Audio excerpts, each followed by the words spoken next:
Dear viewers, যারা video দেখছেন, আমরা কলা নিয়ে ভিডিও বানাচ্ছি। আমরা আছি বাবার বাড়িতে, আমার আব্বা বসে আছে, আমাদের লেবুর বাগান, এই যে আনারস খেলাম ক্ষেতের, ড্রাগন খেলাম ক্ষেতের, আম খাইলাম, তাল আছে। কেমন লাগে গ্রামে আসলে? আপনার গ্রাম কি ভালো লাগে? যারা গ্রামকে ভুলে যান তারা কেমন মানুষ? গ্রামে থাকবেন, মনে রাখবেন আপনার বাবা মা গ্রামে, আপনার বাবা মার কবর গ্রামে, আপনার দাদার কবর গ্রামে। আপনি জড়ো 10 তলা বিল্ডিং করেন, লাভ নাই। বিল্ডিং আমরা করছি আলহামদুলিল্লাহ। তবে মনে রাখবেন এই যে কলা, এই কলা খাইতে হলে আপনাকে গ্রামে আসতে হবে। প্রচুর বিচি আছে। বিচি কলা কেন খাবেন? এই বিচি কলা খাইলে আপনার শরীরে রক্ত শূন্যতা রোগ থেকে আপনি রেহাই পাবেন।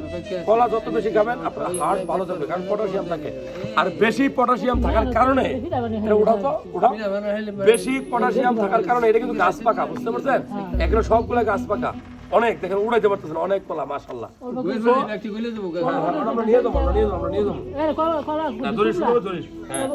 এই গাছ পাকা কলা হওয়ার কারণে এটাতে ফরমালিন নাই, এটা আয়রন তৈরি করে, হ্যাঁ, এটা আপনার শরীরে জিঙ্ক তৈরি করবে। সো ডিয়ার ভিউয়ার্স, যারা ভিডিওটা ভালো লাগে শেয়ার করেন।